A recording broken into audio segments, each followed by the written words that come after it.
Okay, hello, welcome back to another video. Today it is the 1st of December, the first day of the Will Taylor Chess Christmas calendar, in which I will be uploading a video on the 1st, the 2nd, the 3rd, the 4th, the 5th, you guessed it, the 6th, all the way throughout until the 25th of December. Just a little Christmas present for my adoring fans. Now, what will these videos constitute, I hear you ask? Well, recently, I have brought my Blitz rating to 2200 on Lichess. So what I'm thinking is I'm going to play 2 to 3 Blitz games each day, resulting in 50 to 75. That's right, I'm doing a maths degree at university. But 50 to 75 games across the whole series, and we're going to see what happens to this 2200 Blitz rating. I've recently started taking my Lichess ratings significantly more seriously, simply by not playing on Lichess on stream. And all three are sitting at 2200, which is very nice. But who knows, 2300 may be accessible. So we're going to go into some 3-0 Blitz. It's going to be speedy. It's going to be quick. We're going to be making use of the clock, but also of some extremely attacking, aggressive, potentially dubious openings, of course.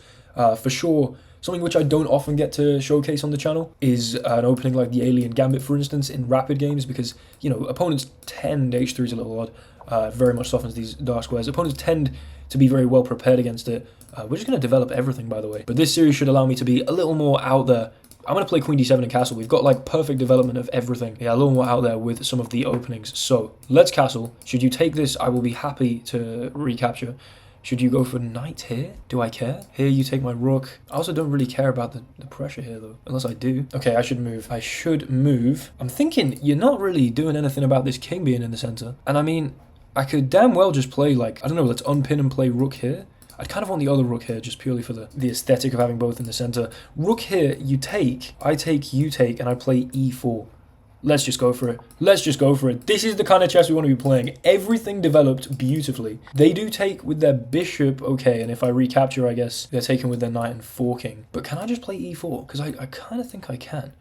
Just ignore the fact that you've taken my knight. We've got this rook here. I'm threatening to take your knight. Should you take with the pawn? I play bishop takes, threatening a discovery. And then should you break the... Oh, Lord. What the hell is that, actually? Hold on, I just take this. You take with the bishop and I play rook takes. Or you're taking here now. Okay, I'm not exactly sure what's going on. Maybe I should have taken here, because maybe you can push past now. This is such a mess.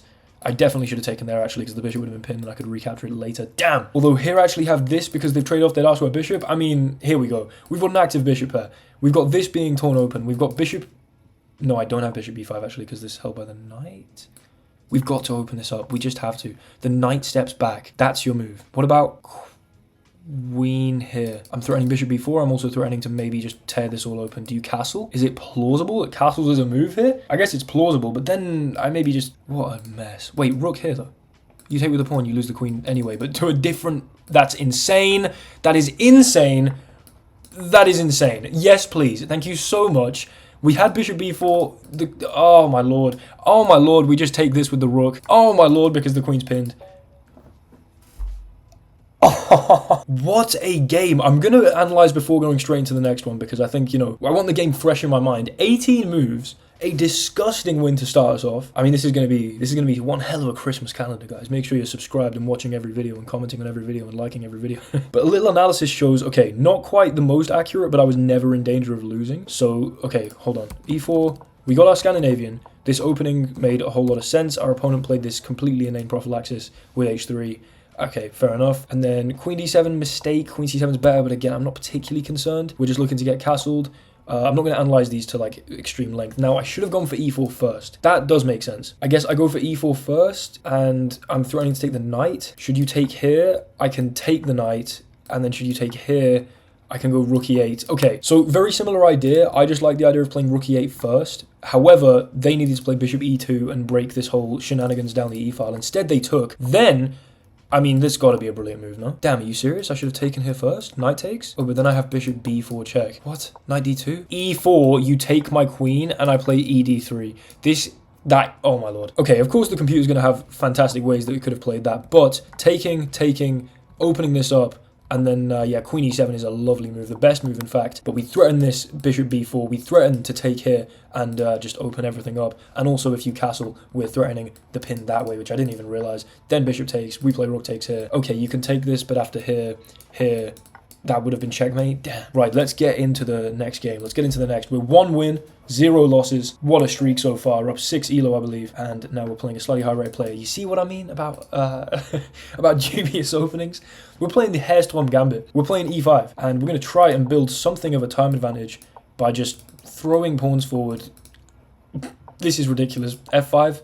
Why the hell not? Maybe there's a good reason why the hell not, actually. Maybe because I've completely softened my king. Let's develop a knight. I mean, you know, we've got an insanely fat pawn center. Knight c6, bishop e6, queen e7, queenside castles is probably going to be the majority, or a very accurate prediction of my next 4 moves. I do just need to castle queenside. What the hell have I done to my kingside? If you castle this way, that's an open file, babe. Okay, bishop d6. I don't like the bishop staring down here. We're going to immediately challenge that. And if takes, I don't know. There's maybe an idea to play e3 at some point. Yeah, my queen's a bit loose here. But, you know, we're fine. We're holding this. The question is, do I take like this or with the knight? Because taking with the knight does make a lot of sense. But also taking here makes a lot of sense in opening up the bishop. Taking with the knight, though. If takes, I'm very happy. This feels like a big decision, but I don't want to spend years on it. For some reason, I like this. I like this because we open up the bishop. I'm thinking, you know, bishop h3 at some point is going to be a nice infiltration. Are you going to castle kingside? It would be a bold move if you did. Yeah, just developing does make a lot of sense. Now, we are defending this adequately, but I'm thinking over defending it does make a lot of sense as well. Everything's making a lot of sense today. Aha. I seem to have blundered. Okay. Damn. Right, what I can do, though, is take this. They play bishop takes, and we castle. And we've only lost 1 pawn. Only lost 1 pawn. Now, I was originally down a pawn, so losing a pawn is maybe undesirable. But now your bishop's hanging, and we've got this tempo, and you move again, and you're still not castled. You're still not castled. So, actually, I'm very happy with my position for some reason. Maybe I shouldn't be. Maybe that's a bit foolish, but h5. Let's get biting on this hook. There's no way you castle this way. It would be suicide, right?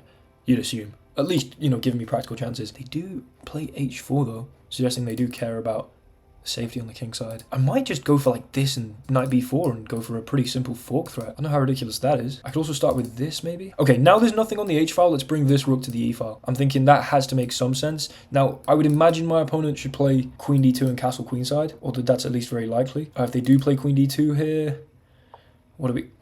Damn.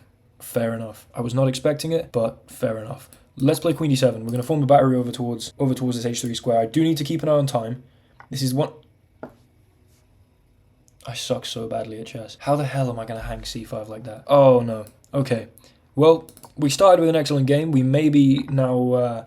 this is going to be a far more honest series than sometimes I'm playing on this channel. Often I'll kind of cherry pick and only upload the most exciting games. Not only for my own pride, but, you know, majority for entertainment value. But we are going to just be showing the truth of what happens when, okay, yeah, I, you know, sack 3 pawns. What happens when that doesn't quite work out? Although, never say never, you know, it's not over. It's not over till it's over. Let's bring the rook to the g file, let's bring the rook to the f file. I suck so badly at this game. That was the most obvious little... Okay, I wasn't even paying attention there. That was just stupid. Let's play rook here so I don't lose my queen. And then I guess take with the pawn. Although, softening the light squares... Maybe I actually like trading that light square bishop, purely in terms of counterplay. You know, takes, knight e5, knight f3, plausible. I'd imagine they'll push the f-pawn, though. Then again, you do open some stuff up, and they have less than a minute. Okay, they do push the f-pawn, but here, if they take, I'm very happy. If they don't take, I'm not so happy. I take en passant. They play like a queen here. Here, they push past. Can just take... Right, we're playing d4. My pieces are telling me to play d4. I need to somehow transfer my knight into like f3 or something. We just need to be putting the right kind of pressure on. And they still do have a kind of latent rook on a1. Not doing a whole lot. Keep the time pressure on. They do take. Wow. Now, I imagine they might sack even if I put my knight on f3. I am threatening to just win the queen right now, though. And their time is getting a little low. It's getting nearly as low as mine. And damn it, it's going to be lower than mine. We're down 5 points of material, but I don't care, baby. Queen comes up. That's a little annoying. I do have this check. You can sack, but then I go... Rook takes here. Hold on. Hold on. Okay, I mean, yes, you're up, you know. I just threw away the game with one stupid... I literally could have won that. I'm such an idiot. I'm such an imbecile. Oh my lord, what is wrong with me?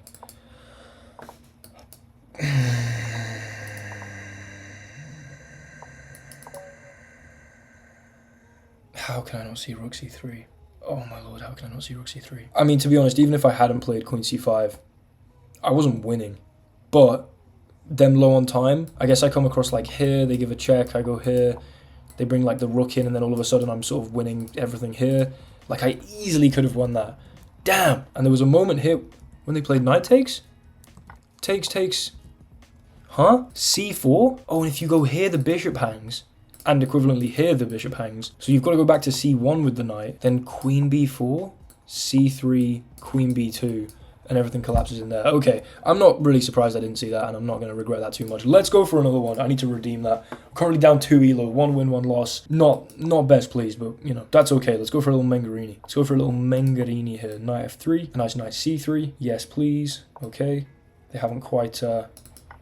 I'm not the biggest fan of this whole d5 system in terms of playing against it. We're just going to keep moving nice and quick. Nice and quick. Castle in queenside would be nice. I'll go back to f4, we're fine. Build a little bit of a time advantage, but also get a very nice dynamic and potentially attacking position. If they play c4 at any point, I'm not wildly concerned. I'm thinking h4 and maybe just knight g5, trying to kind of manufacture a pretty contrived, but nevertheless maybe effective fishing pole. I'll take here though. We're fine. I'll take here. Okay, now I love my position. What? This is just terrible. I'm just going to play f3, g4, g5. No need to sack anything. We're just coming in with the pawns. You've got a hook here that I'm biting on. I mean, you should probably be doing the same with the b pawn, but it's not happening right now. Up pleasantly on the clock. And I mean, g5's coming. No? You're going to go like this. But if I've played g5, then your knight's going to be hanging in the end. So we can afford g5 now. I'm a little worried about bishop a3 ideas, but that is kind of the one drawback of going for this Mengarini Sicilian. But at least immediately you don't have this because your knight would be hanging in the end, as I kind of hand-waved towards there. Now, if you move the knight and I take here, then, I mean, there's a mate threat. So you play bishop f6, but then bishop here, and there's no longer the bishop a3 idea. I'm happy with this. I think my attack has kind of, like, arrived first. Or you do that and my queen's hanging. Okay, well that's not ideal. Yeah, I guess maybe they don't want my queen on this diagonal to be threatening that mate idea. Let's keep my time advantage though. I go here, there's this. Don't love that. Maybe I just drop back here now. But then here, maybe? Again, this should be hanging in the end though. Okay, I think I'm just going to go back to d2 here. I think we are still opening stuff up. I am definitely a little worried about what's going on here. They push. Huh? Oh no. Knight b1. Honestly, it doesn't seem ridiculous. I think I'm going to go for it. We're holding a3. Yeah, they do trade the queens. I'm not best pleased about that, but I didn't really... You know, I clearly didn't care that much because I didn't do much to stop it from being possible. So now I want to move the bishop. I'll go bishop e5. You probably don't want to play f6 because we tear all this open. You can do that. I'm going to just start by taking here. You have my rook and I get this, and there's no way that's a good idea. Because then... Huh? With the tempo on the rook? Oh, here we go. Here we go. You can't save your knight now, so I can at the very least recapture it. I might not even recapture it. No, I definitely should. I'm just thinking, imagine h5, h6, h7 checkmate. That would be oh so sweet. So opponent's got to move the rook, else I'm just taking it with check and a promotion. There we go. f6 is now going to be extremely hard to play. I will now take this, and we have material equality, but like, I don't know, a very, very weak king here. Knight e4 and knight f6 ideas as well. And I'm on the right side of the time advantage, so I'm thinking this is looking good. This is definitely looking good. Now I might play this. I want to just secure that bishop, I guess. I could go here, but then there's this. Let's play f4 and secure the bishop. Don't know, and I'm also thinking this is looking a little sketchy. Yep, okay. Wait, what? But I just take here, right? Oh no, because then they take here, I go across. They play f6. Oh man, this sucks. Let's go bishop here. You can win some pawns, I don't care. You can win some pawns, I do not care. Do your worst, you know? Maybe don't do your worst, actually. I'd rather you didn't do your worst. Can I castle queenside? Yes, on queenside. h5 here, and I just lose. That's not good. I do have knight c4. Tempo on the bishop, that might be a crucial move. Tempo on the bishop, the potential threat of a fork, and we disconnect the rook from this rook c1 idea. And, by the way, the trading of the light square bishops, my broad intuition there was, your bishop's now not defending this. Now, I do have this fork. I don't think I particularly care to play it. I think I care far more for this. Now, f6 seems basically necessary. At that point, though, I don't know, but... Entschuldigung, bitte? Okay, of course you can put the king in there. I didn't see that. Okay, just keep moving, right? Just keep moving. Hit the rook. You don't have this. This is held. Intercepting this. Oh, no. What? There's not anything here, is there? I'm okay. I'm okay. I'm okay. I'm okay. I mean, you're just letting my king in at this point, no? Here? Here? I dare you to take that. You can't. Your king's frozen there. Rook here? I mean, rather pawn there, sorry. Excuse me. Bring the king in. I mean, it's just flag season. Why didn't I do this? Actually, maybe I... Oh, what you just witnessed there was me ascending to nirvana. The full appreciation of shunyata. The understanding of dukkha. The understanding of... Damn, I've forgotten all my Buddhism. Oh, yeah, baby. I mean, basically, as prophesized, the king, however, playing an integral role somehow. Let's have a quick analyze. Okay, so doubtless a bit of a mess.